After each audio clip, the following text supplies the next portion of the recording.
Pirezidaantiin mana maree dhimmoota Islaamummaa Itoophiyaa duraanii Muftii Hajii Umer Hindiris dhukkuba isaa mudateen wal'aansa argachaa turuun du'aan addunyaa kanarraa boqochuun gabaafame. Abbootiin amantaa Itoophiyaa hordoftoonni amantaa adda addaa biratti jaallatamaa fi kabajamaa kan ture Hajii Muftii Umer erga du'uun isaanii dhagahamee booda ibsii gaddaa miidiyaa hawaasaa irratti bal'inaan qoodamaa jira. Ministeerri muummee Abiy Ahmed, Pirezidaantiin Taayyee Haatseqesillaaseen, Kantiibaan Adaanech Abeebee fi qondaaltonni mootummaa olaanoon biroos du'a duree amantii isaaniitiin gaddaa qaban ibsaniiru. Manni amantaa Ortodoksii Tawaahidoo Itoophiyaa du'aan boqochuu Muftii Hajii Umer Hindiris gaddatti dhagahame ibsuun abbaa mallattoo nagaa, jaalalaa fi tokkummaa jedheeni. Yeroo tajaajilaa isaaniitti tokkummaa fi nagaan uummataa akka dursuu nama gara laafinaa fi jaalalaan hojjetaa ture jechuun ibsiteetti. Namummaa gaarii qabanii fi yaadannoo lammiilee Itoophiyaa hundaa keessaa akka jiraatu ibse.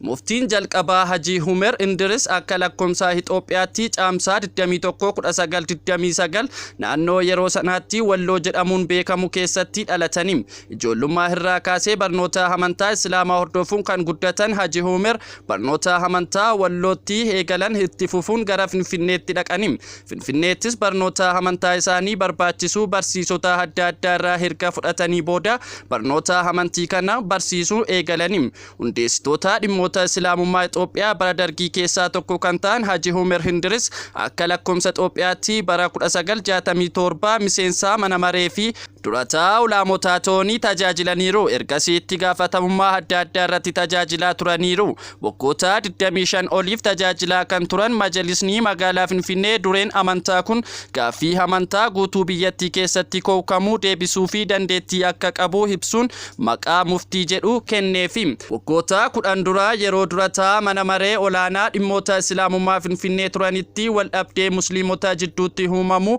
marii fi beekumsaan furuu fi carraaqii guddaa akka godhan abbootiin amantaa ni dubbatu.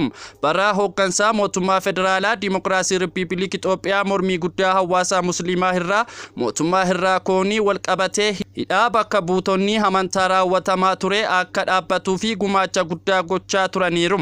Hajii Umer hayyootaa fi maanguddoota musliimaa biroo waliin ta'anii yeroo koreewwan dhimma furmaata musliimota Itoophiyaa waggoota 4 olii fi mana hidhaa turanitti mootummaa fi koreewwan kanneen walitti araarsuu fi dhiifamni akka taasifamu gahee guddaa ba'aniiru.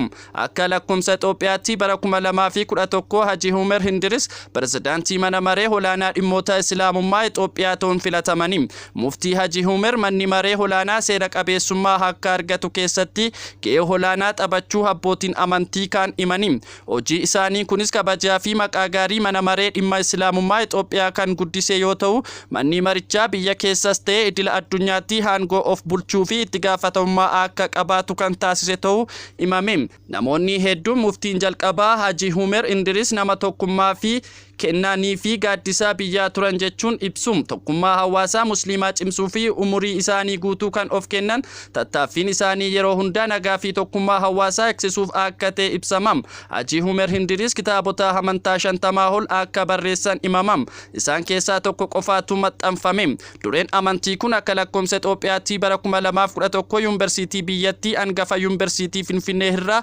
gumaacha biyyattiif taasisaniin dooktarummaa kabajaa badhaafamaniiru. Duuti Muftii Hajii Umer Hindiris hawaasa musliimaa Itoophiyaa fi lammiilee Itoophiyaa hunda biratti gadda guddaa uumeera. Hedduun isaanii kasaaraa fi gadda guddaa isaanii fi gadda qaban kan ibsan yoo ta'u, Ministeerri muummee Abiy Ahmed ammoo yeroo hooggansa isaanii gareewwan adda addaa tokkoomsuu fi manni maree olaanaa Islaamaa seeraan beekamtii akka argatu gochuuf gumaacha godhaniif yeroo hundaa akka isaan yaadatan dubbataniiru. Kantiibaan bulchiinsaa magaalaa Finfinnee Adaanech Abeebee gama isaaniitiin abbaan keenya nama baay'ee gad of qabuun nama jaalala biyyaa qabuu fi hunda jaallatamaa, dhaggeeffataa fi kabajamaa ture jechuun ibsanii.